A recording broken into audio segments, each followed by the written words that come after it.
Welcome to Headphone News, International Edition for Sunday, March 16th, 2025. Trump's executive order restructures federal agencies. President Trump has signed an executive order to reorganize several government departments, including Voice of America, or VOA. This order requires 7 agencies to cut back to only what is legally necessary, aiming to reduce over 100,000 jobs from the 2.3 million federal workforce.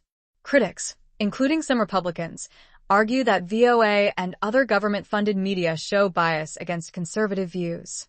Elon Musk has even called for shutting down VOA and Radio Free Europe/Radio Liberty, known as RFE/RL. Carrie Lake, a former news anchor and Trump supporter, is now the director of VOA. While she acknowledges calls to dismantle the organization, she believes it can be improved. These changes could reshape how we receive news and limit the variety of viewpoints available to the public. What does this mean for our access to information? Ebba Busch champions nuclear energy in EU policy. Ebba Busch, Sweden's energy and industry minister, is championing nuclear energy as a key part of the European Union's energy policy. On March 14, 2025, she urged the European Commission to enhance energy self-sufficiency by promoting consistent energy generation through nuclear power. Busch criticized current EU policies for overlooking nuclear energy, arguing they lack clear goals and funding for new reactors. She highlighted the vital connection between energy security and national sovereignty, insisting that Europe must create an energy sector that ensures independence. Next Monday, a meeting in Brussels will bring together representatives from pro-nuclear EU countries like France, Belgium, and the Netherlands to develop strategies for supporting nuclear technology.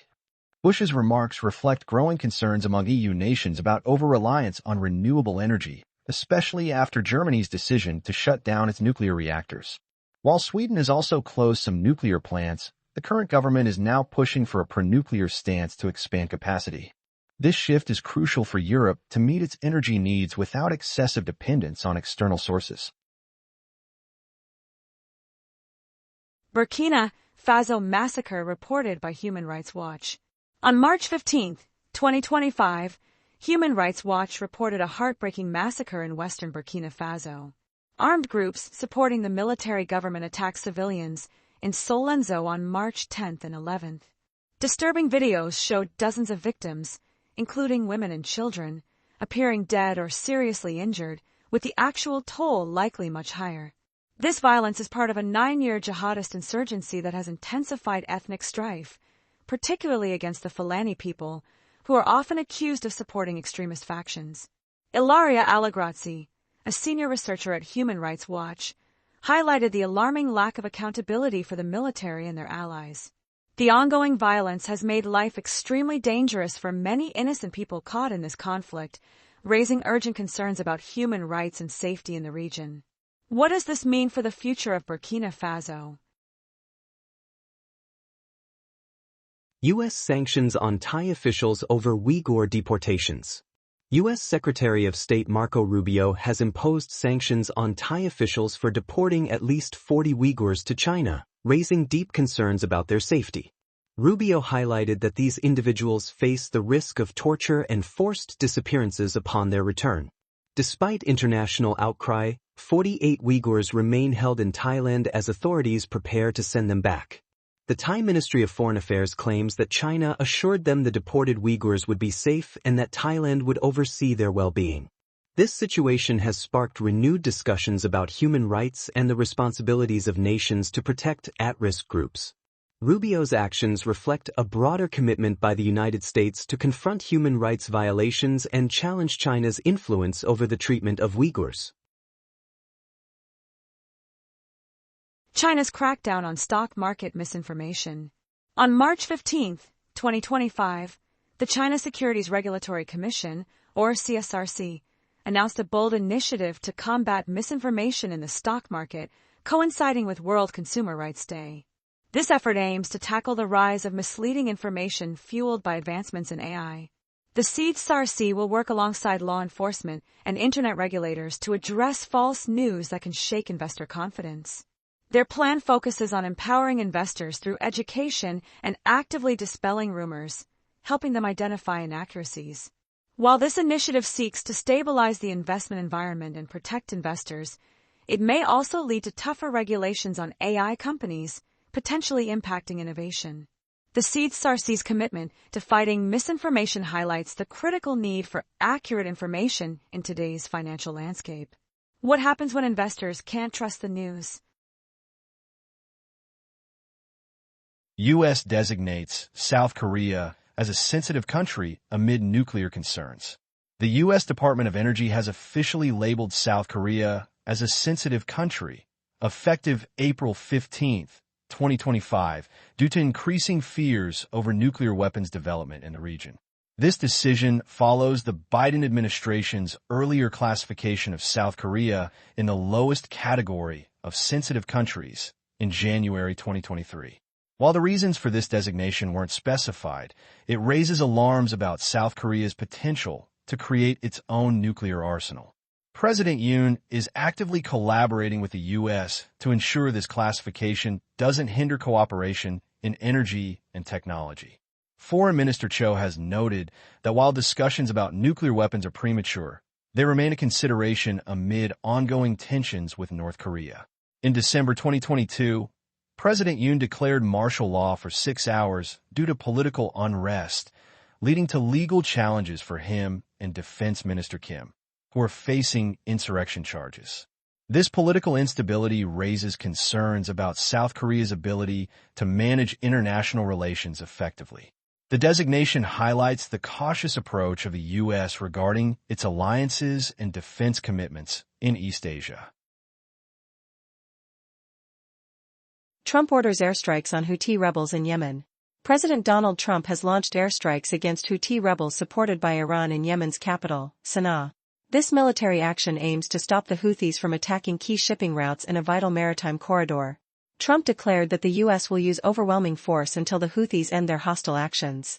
These strikes follow the Houthis targeting over 100 merchant vessels, resulting in the sinking of 2 ships and the loss of 4 sailors. This escalation comes amid Yemen's ongoing civil war, which has left the country in dire economic straits. Just 2 weeks before the airstrikes, Trump reached out to Iranian leaders to discuss their nuclear program. The Bab el-Mandeb Strait, a crucial shipping route, is highlighted as a key area where disruptions can significantly affect global trade and oil prices. As tensions rise, the situation in Yemen remains urgent, posing ongoing threats to maritime safety and regional stability. Zetwerk's ambitious plans for growth. Zetwerk, an Indian contract manufacturing company, is planning to go public within the next 15 to 24 months as it boosts its electronics production. CEO Amrit Acharya notes that more global companies are shifting their manufacturing to India, signaling a significant change in supply chains. Josh Folger, the electronics president at Zetwerk, emphasizes the remarkable growth in India's electronics sector. With tech giants like Google and Apple moving away from China, Zetwerk has opened its 7th factory in Chennai, aiming to become a major export hub for the U.S. market. Last year, the company raised around $90 million, showcasing strong investor confidence with a valuation of $3.1 billion. Currently, electronics make up 15% of Zetwerk's revenue. For the financial year ending March 2024, Zetwerk reported sales of 144.36 billion Indian rupees, about $1.66 billion, but faced a financial loss of 9.19 billion rupees. This potential public listing could provide the necessary capital for further expansion while navigating market fluctuations and regulatory challenges. What does this mean for the future of manufacturing in India? Ukrainian President Zelensky addresses ongoing conflict. Ukrainian President Volodymyr Zelensky discussed the ongoing conflict in the Kursk region, where Ukrainian troops are actively protecting against Russian and North Korean forces. He responded to former U.S. President Donald Trump's claims that thousands of Ukrainian soldiers are surrounded, assuring that they are not. The Russian Defense Ministry announced the recapture of 2 villages near Sudza, just 10 kilometers from Ukraine, highlighting intense military actions in the area. Analysts warn of a potential new attack on Ukraine's northeastern Sumy region, a threat Zelensky acknowledged, stating that Ukraine is prepared to counter any aggression. British Prime Minister Keir Starmer noted that European nations and Western allies are increasing preparations to support Ukraine if a peace deal with Russia is reached. Meanwhile, the situation near the strategic city of Pokrovsk has stabilized, with Ukraine successfully deploying a new long-range missile called the Long Neptune, capable of reaching targets 1,000 kilometers away. Conflict, which began in 2014 after Russia's annexation of Crimea, continues to have a significant humanitarian impact, with over 300 residents evacuated from areas around Sudza. Since last August, Russian forces have seized around 100 settlements, complicating life for Ukrainian civilians. OpenAI and Elon Musk's legal showdown. OpenAI and Elon Musk are gearing up for a fast-track trial on March 15, 2025, in Oakland, California, over OpenAI's controversial shift to a for-profit model. This legal battle pits Musk, one of the world's richest individuals, against Sam Altman, the CEO of OpenAI. The trial is set for December 2025, following a federal court filing that proposed this timeline. Recently, a judge denied Musk's request to pause OpenAI's transition, which he argues strays from its original mission of developing artificial intelligence for the benefit of humanity. Since its founding in 2015 by Musk and Altman, OpenAI has become a leader in AI technology, known for creating advanced models like ChatGPT. The organization raised $6.6 billion in its last funding round and is now discussing a new investment round that could reach up to $40 billion with SoftBank Group. Musk's consortium made headlines with a staggering $97.4 billion unsolicited takeover bid for OpenAI, which Altman firmly rejected, stating that the organization is not for sale. This ongoing legal dispute raises critical questions about the future of AI development and the ethical implications of prioritizing profit. Federal judge blocks Trump's deportation plan. A federal judge in Washington, D.C., has blocked deportations under the Alien Enemies Act, which former President Donald Trump used to speed up the removal of alleged members of the Venezuelan gang Tren de Aragua. Trump described this situation as an invasion by a dangerous criminal group. Judge James Boasberg issued a short-term legal order, stating that the Alien Enemies Act applies to hostile nations, not criminal organizations. This ruling protects 5 Venezuelans from removal, following a lawsuit by the American Civil Liberties Union, which argued that using the act against non-combatants violates their rights. Critics, including civil rights advocates and political figures, argue that reviving wartime powers for mass deportations is unjust. The Alien Enemies Act has a controversial history, having been used during World War II to justify the confinement of Japanese, German, and Italian Americans. Legal challenges to Trump's actions are expected to continue as the ACLU seeks to expand protections for all individuals at risk of removal under the act. Economic concerns in Europe amid U.S. tariffs. On March 15, 2025, European shares fell sharply as fears of an economic downturn called Trumpsession, linked to former U.S. President Donald Trump's unpredictable trade policies, began to rise. The European Union announced plans to respond to Trump's 25% tariffs on steel and aluminum, targeting €26 billion in U.S. imports, including popular items like boats and bourbon. Ursula von der Leyen, the European Commission president, stated that while the U.S. imposes tariffs totaling $28 billion, the EU will counter with measures worth €26 billion. This situation affects only a small portion of EU exports to the U.S., but it poses serious risks to the steel and automotive industries, which are already struggling.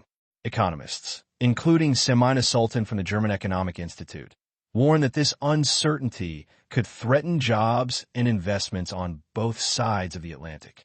Trump has even threatened a staggering 200% tax on wines and other alcoholic products from France and other EU nations if the tariffs aren't lifted. Christine Lagarde, president of the European Central Bank, expressed concerns about the unpredictability of economic shocks and the challenges in achieving the 2% inflation target, highlighting that these tariffs could lead to a Europe-wide recession and another debt crisis in the Eurozone. What does this mean for the future of trade between the U.S. and Europe? That is all the news for today. Thank you for listening to today's Headphone News. News summary brought to you by AI.